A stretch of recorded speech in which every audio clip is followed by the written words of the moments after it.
ചാരു എന്റെ പെങ്ങളുടെ മകൾ. അവൾക്ക് എല്ലാവരും സ്നേഹിക്കാൻ മാത്രമേ അറിയൂ. പെയ്തൊഴിയാതെ എല്ലാ ദിവസവും വൈകുന്നേരം 6:30 നമ്മുടെ സ്വന്തം സൂര്യ ടിവിയിൽ. അല്ലാതെ ഗൗതമിന്റെ വിഷമത്തിൽ നിങ്ങൾക്കൊരു ദുഃഖം ഉള്ളതായിട്ട് എനിക്ക് തോന്നിയിട്ടില്ല. എന്റെ വിഷമം നിന്നെ ബോധ്യപ്പെടുത്തേണ്ട കാര്യമില്ല. ഞാൻ അവനെ സഹായിച്ചേനെ. ഒരൊറ്റ ഫോൺ കോൾ കൊണ്ട് ആ റിപ്പോർട്ട് വാങ്ങി അവന്റെ കയ്യിൽ കൊടുത്തേനെ. അവന്റെ തലവര തന്നെ ഞാൻ മാറ്റിമറിച്ചേനെ. അതിനുള്ള പ്രാപ്തിയും കഴിവും ഒക്കെ എനിക്കുണ്ട്. വെറുതെ വീമ്പിളക്കണ്ട.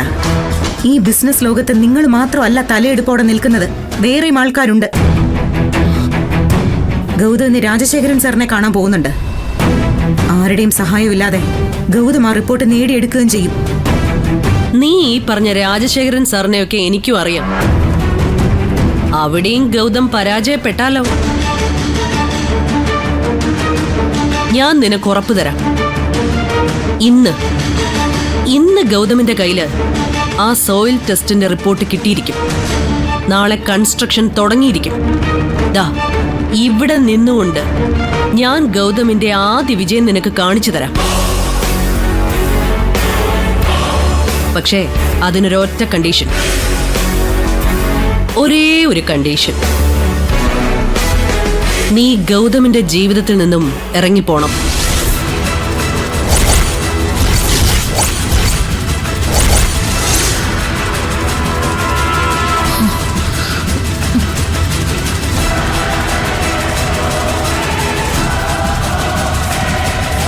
നോക്കി പേടിപ്പിച്ചിട്ട് കാര്യമൊന്നുമില്ല.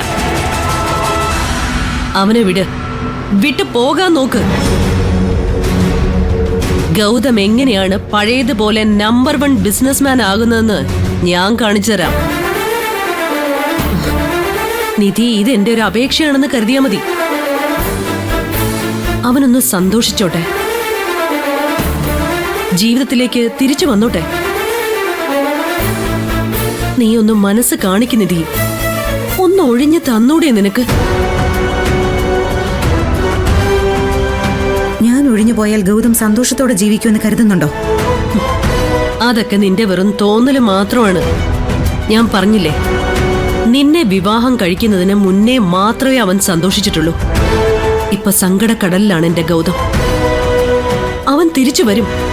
അവൻ ഉയരങ്ങളിലെത്തും. ഏറ്റവും കുറഞ്ഞത് അവൻ ജീവനോടെയെങ്കിലും ഇരിക്കും.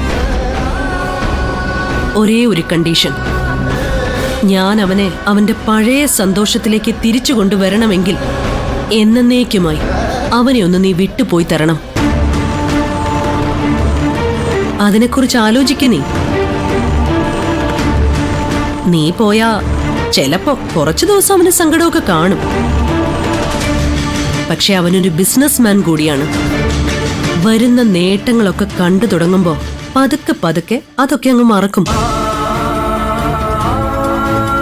ഒരല്പമെങ്കിലും ആത്മാർത്ഥത അവനോട് നിന്റെ ഉള്ളിൽ ഉണ്ടെങ്കിൽ ഒന്ന് ആലോചിച്ചു നോക്ക്. നിന്റെ കൺമുമ്പില് നീ ഇതുപോലുള്ള അടിമപ്പണി ചെയ്തുണ്ടാക്കി കൊടുക്കുന്ന അന്നം കഴിച്ച് ദരിദ്രനായിട്ട് നിന്റെ കാൽ കീഴിൽ കിടക്കുന്ന ഗൗതമിനെ കാണാനാണോ നിനക്കിഷ്ടം? അതോ പഴയതുപോലെ അവനൊരു ബിസിനസ് രാജാവായി വിലസുന്നത് കാണാനാണോ? അവന്റെ സന്തോഷമാണ് നിന്റെ ലക്ഷ്യമെങ്കിൽ നീ അവനെ വിട്ട് പോണം നിധി. ഗൗതമിന്റെ സന്തോഷത്തിന് വേണ്ടിയാ നിങ്ങൾ ഇപ്പൊ പറഞ്ഞ ഈ അടിമപ്പണി ഞാൻ ചെയ്യുന്നത്. നീ ഒന്നാം തരം സെൽഫിഷാണ്.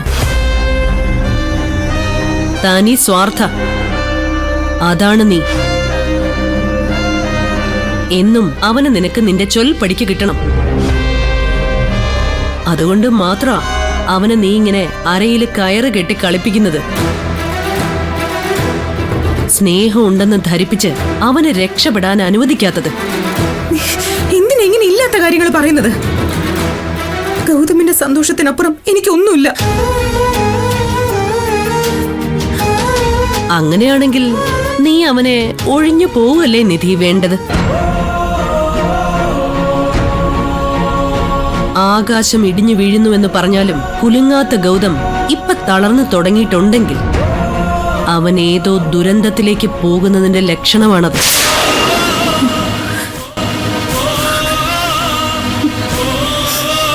ഇപ്പോഴും നീ ഭാര്യയെന്നും പറഞ്ഞ് അവനിൽ കടിച്ചു തൂങ്ങുന്നത് ആ ദുരന്തത്തിന്റെ അന്ത്യം കൂടി കാണാൻ വേണ്ടിയിട്ടാണ്.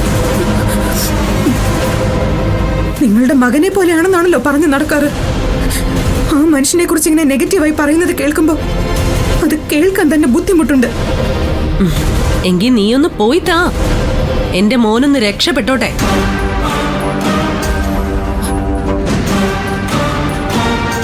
പാവം അവൻ, ആരെയും വിഷമിപ്പിക്കുന്നത് ഇഷ്ടവുമല്ല. അതുകൊണ്ട് തന്നെ നിന്നോട് അവൻ അമിത സ്നേഹം കാണിക്കും. നീയാണ് അവൻ എല്ലാം ഒന്നും പറഞ്ഞ് നിന്നെ സന്തോഷിപ്പിക്കും. പക്ഷെ സത്യം അതല്ല നിധി. ഈ പോക്ക് പോയാൽ ഗൗതം പോലും നിന്നെ വെറുക്കും. ഒറ്റ കാര്യം ഞാൻ പറയാം, നീ അതിനെ ശാപവാക്കുകളെന്ന് പറഞ്ഞ് തള്ളിക്കളയണ്ട. സത്യം അതാണ്.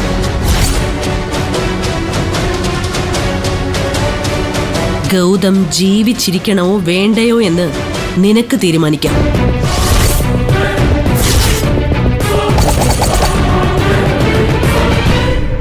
അവൻ ജീവിക്കണമെന്നുള്ളതാണ് നിന്റെ തീരുമാനമെങ്കിൽ അതിനൊപ്പം നീ അവനെ വിട്ടു പോയിക്കൊള്ളാമെന്നും തീരുമാനിക്കണം.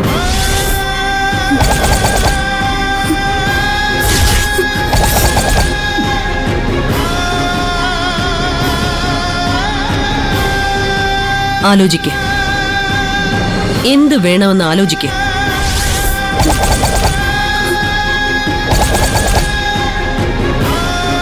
ഒരു തീരുമാനം പറയ്.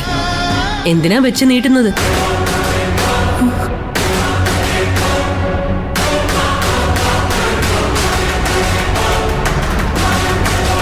പറയ്.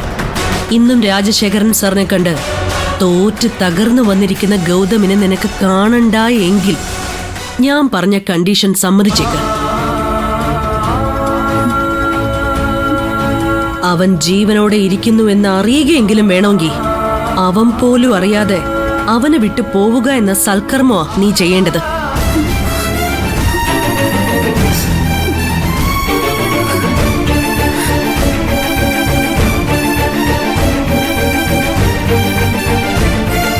പറയുന്നിധി, ഒരു തീരുമാനം എടുക്കുന്നേ. ഗൗതം രാജശേഖരൻ സാറിനെ കാണട്ടെ. അവിടെയും ഗൗതം പരാജയപ്പെട്ടു പോയാ നിങ്ങൾ സഹായിക്കണം. പകരം ഞാൻ ഗൗതമിനെ വിട്ടു പൊയ്ക്കോളാം.